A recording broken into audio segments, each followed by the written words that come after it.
పశ్చిమ గోదావరి జిల్లా తణుకు మండలం దువ్వ గ్రామంలోని సూర్యనారాయణ స్వామి దేవాలయంలో కోలాటం ఆడుకున్న మహిళలపై ఇద్దరు యువకులు మద్యం సేవించి వీరంగం సృష్టించి మహిళలపై దాడి చేయడం చాలా దారుణమని బీజేపీ రాష్ట్ర ప్రధాన కార్యదర్శి గారపాటి సీతారామాంజనేయ చౌదరి అన్నారు. శుక్రవారం సాయంత్రం సంఘటన జరిగిన ప్రాంతాన్ని గారపాటి చౌదరి, విశ్వ హిందూ పరిషత్ రాష్ట్ర ప్రధాన కార్యదర్శి రవికుమార్, ముళ్లపూడి రేణుక, పలువురు హిందూ సంఘాల ప్రతినిధులు పరిశీలించారు.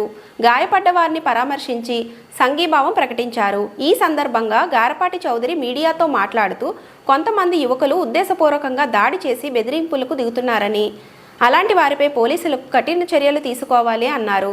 దాడికి పాల్పడ్డ నిందితులు తమపై కేసులు పెట్టి తాము జైలుకు వెళ్లినా బయటకు వస్తామనే అన్ని కేసులను మాకు అలవాటే, మీ అంతు చూస్తామంటూ బెదిరింపులకు దిగిన పోలీసులు కఠిన చర్యలు తీసుకోకపోవడం తాము తీవ్రంగా పరిగణిస్తున్నాము అని గారపాటి చౌదరి అన్నారు. అద్దంకి వెంకన్న, కాకి రవికుమార్ అనే నిందితుడిని పోలీసులు ఏ చర్యలు తీసుకున్నారో చెప్పాలన్నారు. 2 నెలల క్రితం పట్టపగలు కత్తితో తిరుగుతూ కొంతమందిపై దాడి చేస్తున్నా పోలీసులు పట్టించుకోలేకపోవడంతో ఇక్కడ ప్రజలు చెబుతున్నారని ఆయన అన్నారు. గత ప్రభుత్వంలో దేవాలయాల్లో దాడులు, రథాలు తగలబెట్టడం వంటివి చూశామని, ఇప్పుడు ఎన్డీ కూటమిలో హిందువులంతా ప్రశాంతంగా ఉన్నారని అనుకున్న సమయంలో మచిలీపట్నం, పెడన, చిత్తూరు జిల్లాలో వీకోటలో, ఇప్పుడు తణుకు మండలం దువ్వ గ్రామంలో హిందువులపై దాడులు జరగటాన్ని ప్రభుత్వం సీరియస్గా తీసుకొని కఠిన చర్యలు తీసుకోవాలని గారపాటి చౌదరి డిమాండ్ చేశారు. రాబోయే రోజుల్లో పెద్ద ఎత్తున హిందువులతో కలిసి నిరసన కార్యక్రమం చేపట్టబోతున్నామని అన్నారు. పెద్ద ఎత్తున గ్రామస్తులు చేరుకొని హిందూ ఆలయాలపై దాడులకు వ్యతిరేకంగా నినాదాలు చేశారు. సూర్య దేవాలయంలో నిన్న సాయంత్రం 8:30 గంటల ప్రాంతంలో మహిళలు కోలాటం చేస్తుండగా కొంతమంది వ్యక్తులు వచ్చి దాడి చేయడం జరిగింది. అమానుషంగా బాటిల్స్ తీసుకొచ్చి పగలగొట్టడం, మైక్ తీసుకుని మ్యూజిక్ వాయిస్తున్న వారిని కొట్టడం, అలాగే గాయపరిచారు కొంతమందిని. గాయపడిన వ్యక్తి పేరు సూర్యనారాయణ. ప్రస్తుతం చికిత్స పొందుతున్నారు. తీవ్రంగా గాయపడి మరలా ఈ బెదిరింపులు, 2 రోజుల్లో బయటకు వస్తాం, మాకు ఈ కేసులు అలవాటే, పెట్టుకుంటే పెట్టుకోండి, మళ్ళీ మేము బయటకు వచ్చిన తర్వాత మేము అందుకు తెలుస్తాం, 2 రోజుల్లో బయటకు వచ్చి మిమ్మల్ని చంపేస్తాం, ఇటువంటి బెదిరింపులు. ముఖ్యంగా పోలీసు వారు ఏం చర్యలు తీసుకున్నారు నిన్నటి నుంచి? ఇతను అంతకుముందు క్రిమినల్ హిస్టరీ ఉన్న వ్యక్తి, అనేక కేసుల్లో జైలుకి వెళ్ళొచ్చిన వ్యక్తి. అటువంటి వ్యక్తి ఓపెన్గా కత్తిపుచ్చుకుని పట్టపగలు తిరుగుతూ బెదిరిస్తూ ఉండేవాడని అందరూ చెప్తున్నారు. ఇక్కడ 2 నెలల క్రితం ఒకళ్ళని కత్తితో పొడవబోతూ మిగిలిన వాళ్ళు ఆపారు. ఆ వీడియో మీకు చూపించబోతున్నాను ఒక నిమిషంలో.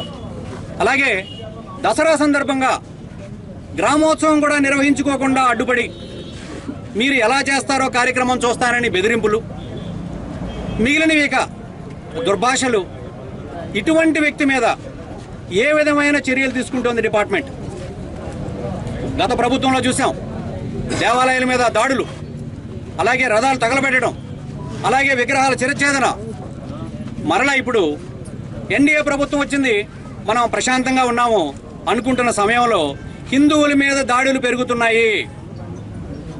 చిత్తూరు జిల్లాలో వీకోటలో చూసాం ఇన్సిడెంట్, మచిలీపట్నం దగ్గర పెడంలో చూసాం ఇన్సిడెంట్, మరలా ఇక్కడ మన దువ్వలో చూస్తున్నాం.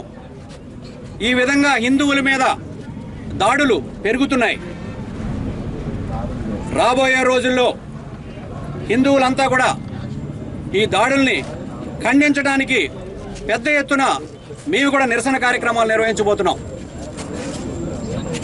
కాస్త సహనం ఎక్కువ కదా హిందూ సమాజానికి, కాబట్టి మనం ఏం చేసినా చెల్లుతుంది. మనం ఒక సామాజిక వర్గం పేరు మీదో లేదా ఒక పార్టీ నీడలోనో ఏదో విధంగా మనం మరలా బయటకు వస్తాం, వీళ్ళని బెదిరిద్దాం, కేసులు పెడదాం. ఏదైతే లా ఉందో ఆ చట్టాన్ని వాడుకుంటూ దాంట్లో ఉన్న లొసుగుల్ని ఉపయోగించుకుంటూ మిగిలిన వాళ్ళందరినీ భయభ్రాంతులు చేయడానికి ఒక ప్రయత్నం జరుగుతోంది. ఇది ఆగాలి. ఇది ఎన్డీఏ ప్రభుత్వంలోనన్నా ఆగాలి. తప్పకుండా ఈ సంఘటనలో పాల్గొన్న అందరి మీద చర్యలు తీసుకోవాలి.